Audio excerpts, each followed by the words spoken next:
इश्क लिखियल भलो न कजे कॾहिं सरेआम। बरकत जागीराणी मोरज़ादा मीराली केॾो पाण थी विया हूं सुबदनाम।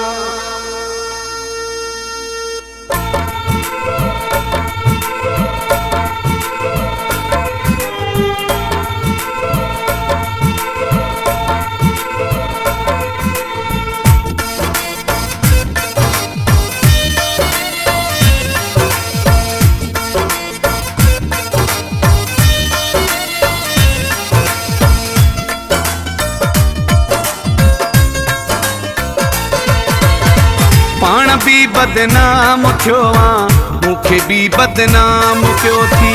केॾो चो मां चुपड़ी कयूं वतो इश्क खे सरेआम कयो थी। पाण भी बदनाम थियो मूंखे भी बदनाम कयो थी। पाण भी बदनाम थियो मूंखे भी बदनाम कयो थी।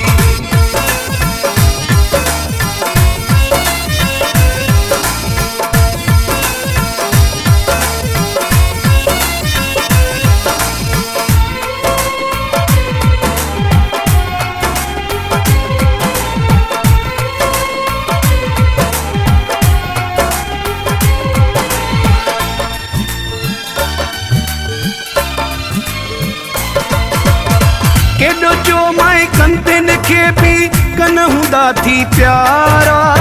खिली ॻाल्हाइण वारा अक्सर दुश्मन हूंदा थी प्यारा।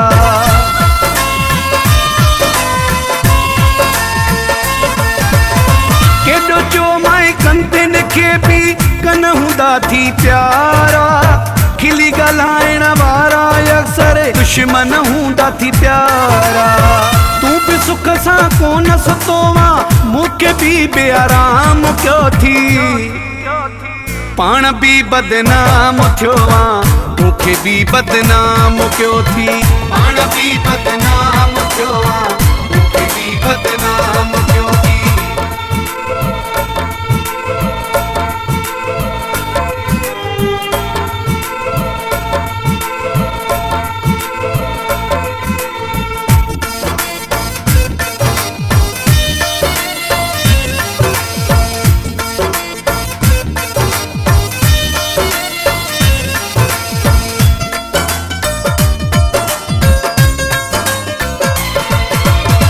असां ॿिन्ही जे विच जूं ॻाल्हियूं दुनिया खे तो ॿुधायूं।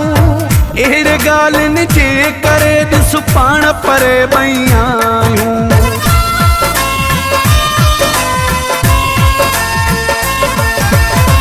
असां ॿिन्ही जे विच जूं ॻाल्हियूं दुनिया खे तो ॿुधायूं।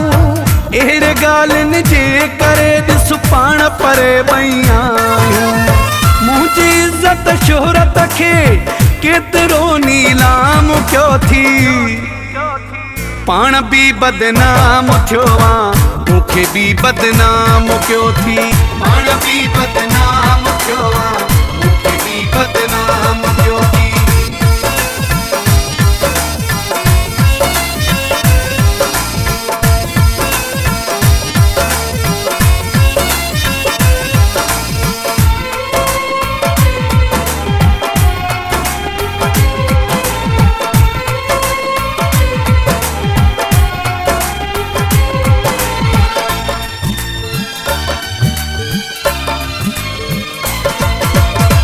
छा थी पई हा पंहिंजी दिल जा राज जो तूं लिकाई हा।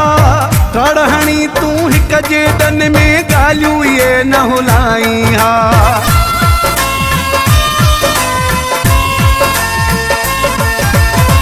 छा थी पई हा पंहिंजी दिल जा राज जो तूं लिकाई हा।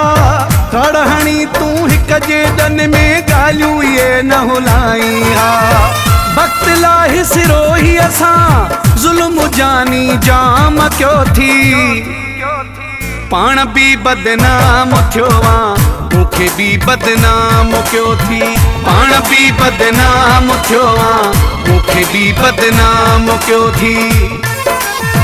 केॾो चो माए चुपड़ी कयूं वतो इश्क खे सरेआम कयो थी पाण भी बदनाम थियो मूंखे भी बदनाम कयो थी पाण भी बदनाम थियो मूंखे भी बदनाम कयो थी पाण भी बदनाम